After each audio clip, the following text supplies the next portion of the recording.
and welcome back to the Deep Dive. We're here to take a stack of information and, well, turn it into instant understanding for you.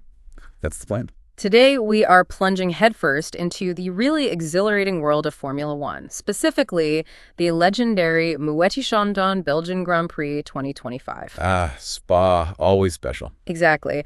We've gathered a fantastic collection of insights, mainly drawing from a really detailed video transcript from soymotor.com, giving us, hopefully, the full guide on what to expect this weekend. Yeah, our job today is really to cut through all the usual noise, help you grasp not just what's happening, but, why it really matters, and maybe uncover some surprising bits about a circuit that's just soaked in history and drama. Right. So our mission for you listening in is to come away from this deep dive feeling really clued in about SPA-FRANCORCHAMPS. We want you to get its unique challenges, the big battles playing out, and what makes this race, well, just different.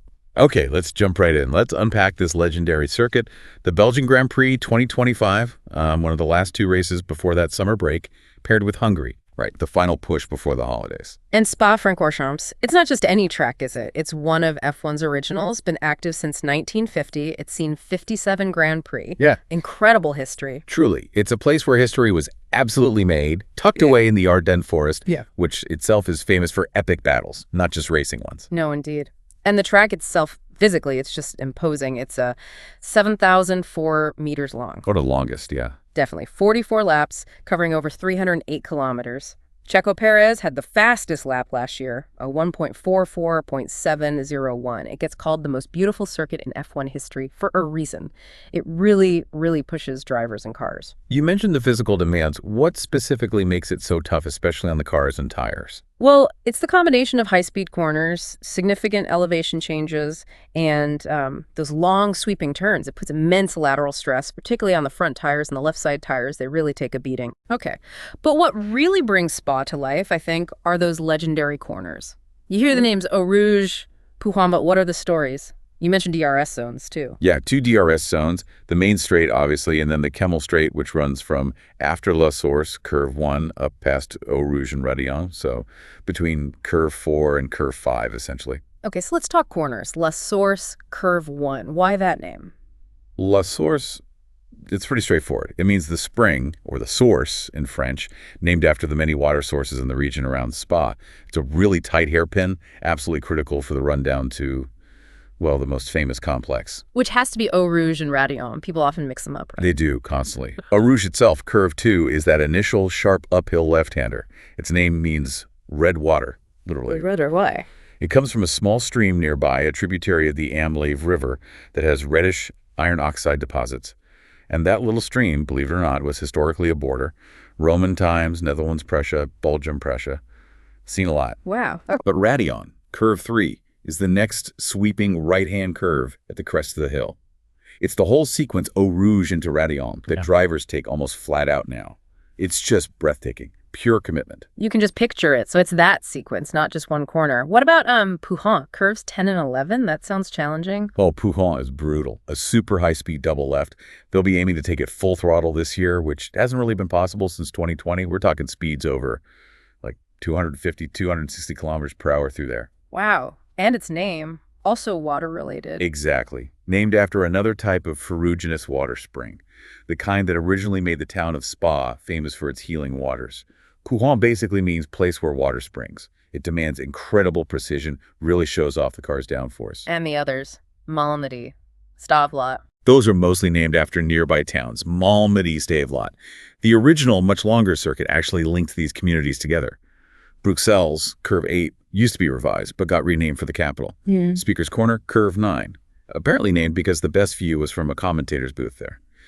It's also called the Jackie Aches curve, more officially now. Okay, and the final chicane. Everyone calls it the bus stop. Yeah, that's the popular name, but it's never been official. It's just chicane, curves 18 and 19. The bus stop name came about simply because, well, there used to be an actual bus stop there when the track was still partially a public road. Fascinating. It really does feel like every meter of this track has a story. It's, like you said, soaked in history. A living monument. But looking ahead to this year's race, we actually need to rewind just 12 months. to 2024 because something really dramatic happened that's directly influencing things now. Ah, yes, the Mercedes situation. Exactly. Mercedes looks set for a dominant 1-2 finish. George Russell was leading Lewis Hamilton. Then, boom, Russell gets disqualified. Why? His car was underweight. Right. And the reason it was underweight is key here, especially at Spa. Unlike most tracks, after the race finishes, there's no slow in-lap back to the pits where the cars pick up bits of rubber and debris from the track. Which adds weight, normally. Precisely. It can add a surprising amount, actually. So Russell's strategy, which was quite aggressive a single stock, going from medium to hard tires, pushed him right to the absolute bare minimum weight limit. Without that usual post-race rubber pickup, he fell foul of the rules. So a very specific Spa characteristic combined with an aggressive strategy caused the DSQ. How does that single event ripple into 2025? Because Pirelli's tire choice this year is unusual, isn't it? It is very unusual. It's clearly a direct response. Pirelli has brought the C1, which is their hardest compound available. Yeah. They've skipped the C2 entirely and brought the C3 and the C4, the two softer options. A jump in compounds. Why skip the C2? That seems odd. It is odd. We haven't seen this kind of non-consecutive selection in F1 for quite a while. The thinking, presumably, is to deliberately create a wider strategic delta. They want to force teams away from an obvious, easy strategy. So what's the dilemma they're creating for the teams? What are the options now? It boils down to a really stark choice. Do you try and make the C1, the hard tire, last for a very long stint, maybe aiming for a one-stop race that could be slower overall lap by lap, but simpler strategically? Or you go for a two-stop. Exactly. Use the faster C3 and C4 compounds, push harder, but except you'll need that extra pit stop. It forces a gamble. Will the C1 be durable enough given Spa's high wear, especially on the left side, or will the pace difference of the softer tires make a two-stop unavoidable? So Pirelli is essentially throwing a strategic curveball. Will it work? Will it lead to more exciting mixed-up racing? Or could it actually backfire and make, say, a C1 one-stop or two, obviously the safe bet? That's the million-dollar question, isn't it? It's a gamble. High wear, high lateral stress. Spa punishes tires. Making the C1 work for a one-stop won't be easy. But if it is possible, it might simplify things too much. We'll have to see how it plays out in practice. Okay, beyond the tires and the track, the championship battle is really heating up. Let's dive into the teams. Red Bull first. Big changes there, obviously. First race without Christian Horner. How's that impacting things, especially with the reported internal issues? Yeah, the Horner situation, his dismissal, and the reported way it was handled by Helmut Marko and Oliver Mintzlaff. It's definitely created waves inside the factory. You hear reports of discontent. For a team like Red Bull that relies on smooth operation, any distraction is unhelpful. They need stability. And on track, Max is chasing Piastri. He is. 69 points behind Piastri now, with Russell also closing in, only 18 points behind Max. They desperately need the updates planned for Spa and Hungary to work, and work well, to get back on terms consistently. Okay, shifting to Mercedes. Their big headache seems to be tire temperatures. James Allison's talked about it. What's the issue, and are they making progress? It's been their Achilles heel for a while now, hasn't it? Yeah. Getting the tires into that narrow, optimal temperature window and keeping them there. Only McLaren seems to have really mastered it this season. Allison basically admitted it's incredibly hard to read the temperature across the whole tire surface accurately. But there are positive signs. There are. That new rear suspension they brought, particularly noticeable in Canada, seemed like a real step forward in terms of platform stability. If that helps them manage the tires better, it could unlock a lot of performance. Good news for them. Now, Ferrari. They've also got upgrades, rear suspension, and floor. Tested on a filming day. What's the goal there? Right, they did that filming day test. Wind tunnel suggested maybe a tenth of a second gain. Now, the drivers, Leclerc and Hamilton, apparently didn't feel a huge difference on that specific day, but you have to consider they were using demo tires, fixed setup, not ideal conditions. So what's the update supposed to do? The main aim is to fix an issue they had earlier in the season, the rear end lifting too much under braking. This update should make the car more stable, especially in faster corners, more predictable. And crucially, it might mean less need for those extreme setups that force the drivers into lift and coast during the race to manage the car or tires. Right. Less compromising on pace. Makes sense. Now, McLaren. Wow. Norris with 2 wins in a row. Piastri right there. Only 8 points between them. Things must be intense. Oh, absolutely. The internal rivalry is electric. David Coulthard even predicted publicly that we'll see them clash on track eventually, given what's at stake in the championship. It's fascinating to watch. Though Coulthard also said not to count Max out, yet he thinks Red Bull just need that one key update. A team that's really surprised me is Sauber, 6th in the Constructors. That's huge for them. It really is. A historic podium for Nico Hülkenberg was amazing. And look at their points in Spain, 35 points.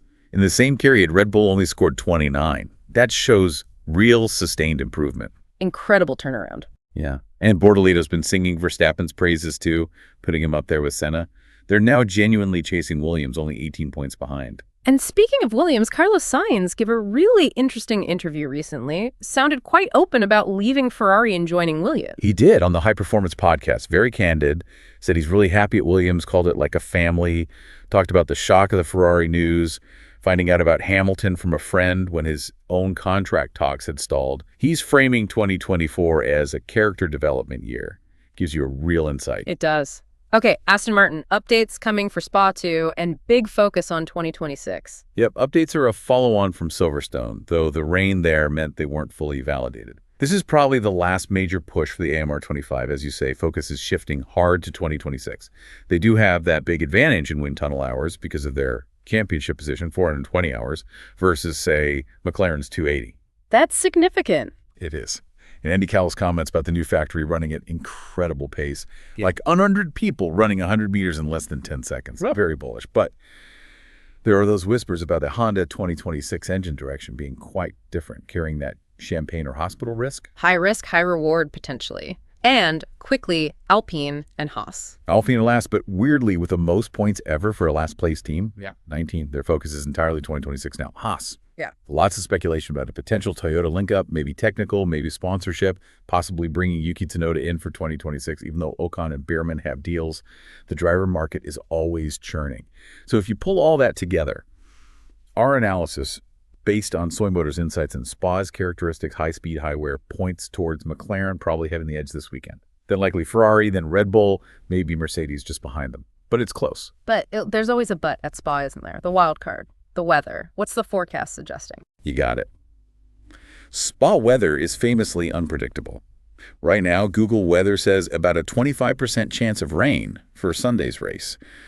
But honestly, that could mean anything from drizzle to a downpour or nothing at all. Mixed conditions are always a possibility here. Which could throw all those predictions out the window. Completely. It adds another layer of chaos and, let's be honest, spectacle.